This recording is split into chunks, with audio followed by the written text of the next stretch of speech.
Indian national लोक दल party किसान मजदूर और छत्तीस बिरादरी की भलाई के लिए काम करती है। अगर कुलदीप बिश्नोई जी को इस्तीफा देना था तो किसान आंदोलन में देते, जो किसानों के खिलाफ 3 काले कानून बनाए गए थे। ईडी के डर से इन्होंने इस्तीफा दिया है। सब लोग जानते हैं, अच्छी तरह से जानते हैं। और फिर कुलदीप बिश्नोई जी इंडिया में रहते नहीं हैं। एमएलए बनने के बाद इनका कारोबार बहुत लंबा चौड़ा है, अमेरिका में ज़्यादा टाइम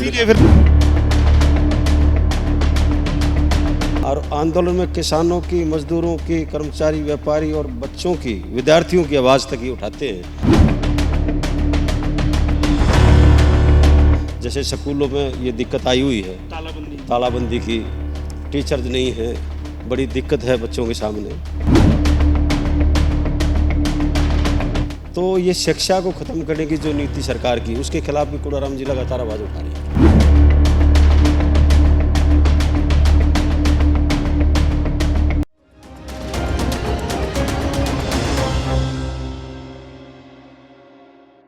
नमस्कार, स्वागत है आपका हरियाणा आज पर। हम सभी नेताओं के, प्रदेश अध्यक्षों के, बड़े बड़े नेताओं के इंटरव्यू दिखा रहे हैं। तो इनेलो पार्टी के स्टेट प्रेसिडेंट या यूं कहा जाए प्रदेश अध्यक्ष नफे सिंह राठी को कैसे हम छोड़ सकते थे, वो हमारे साथ है। वक्त कम था तो गाड़ी में ही इनसे हम मिल लिए। राठी साहब, सबसे पहले स्वागत है हरियाणा आज पर। धन्यवाद। राठी साहब, क्या लग रहा है आदमपुर में आप और बड़े चौटाला साहब हैं, अभय जी हैं, सभी लगे पड़े हैं, आप भी लगातार लगे पड़े हैं, क्या रहने वाला है?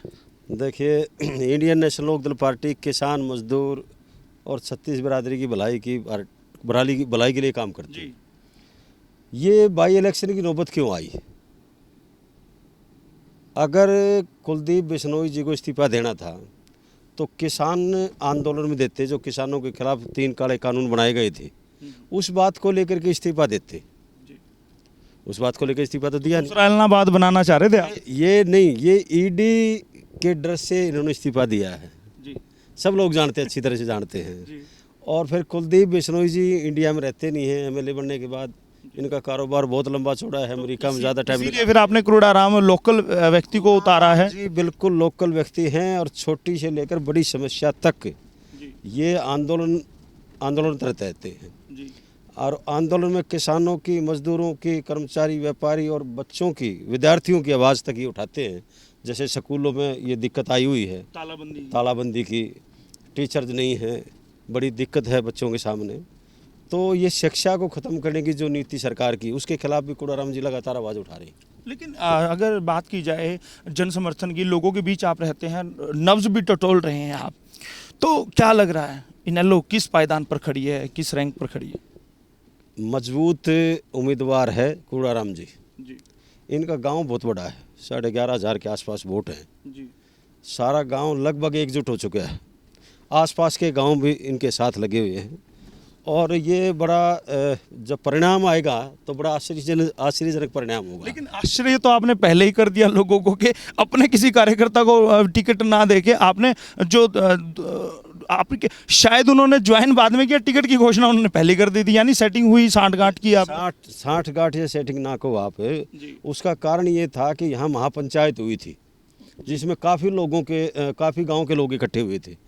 तो उन्होंने महापंचायत में ये फैसला लिया था कि भाई, खुद कूड़ाराम जी ने भी कह दिया था, ये 40-42 साल से कांग्रेस में हैं, इन्होंने कह दिया था कि भाई कांग्रेस किसी भी स्थानीय कार्यकर्ता को टिकट दे दे जो आदमपुर का निवासी हो। कांग्रेस ने वो बात अनसुनी कर दी और बाहर से प्रत्याशी ले आई, जो इस हल्के में 13 साल पहले भी एक बार इलेक्शन लड़के गए हैं। और उस टाइम पे चुनाव जब इन्होंने लड़ा था तो ये सारा हल्का जानता अच्छी तरह से कि उन्होंने जो यहाँ गाड़ियाँ की थी किराए पे, उनके पैसे नहीं दिए। जो पेट्रोल पंप पे तेल डलवाया, उनके पैसे नहीं दिए। और चर्चाएं हैं इस पूरे इलाके में कि 500 के नकली नोट बांटे गए। आज भी लोग उन नोटों को दिखाते हैं। तो इस किस्म के आदमी को टिकट दे दी तो ये पूरा इलाका इस बात से जो है वो काफ़ी दुखी हुआ। और उन्होंने एकजुट होकर के कांग्रेस को ये कहा कि आप किसी को भी टिकट दे दो, बाहर के व्यक्ति को ना दो। कांग्रेस ने बाहर के व्यक्ति को इसलिए टिकट दे दी कि ये बीजेपी से मिले हुए हैं। कूड़ाराम जी, फिर कूड़ाराम जी के साथियों ने संपर्क किया चौधरी अभय सिंह चौटाला जी से, चौधरी ओम प्रकाश चौटाला जी से।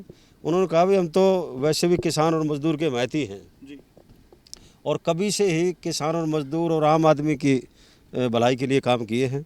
इसलिए अगर आप हमारी पार्टी से लड़ना चाहते हैं जी तो फिर हम विचार करेंगे। जी जी।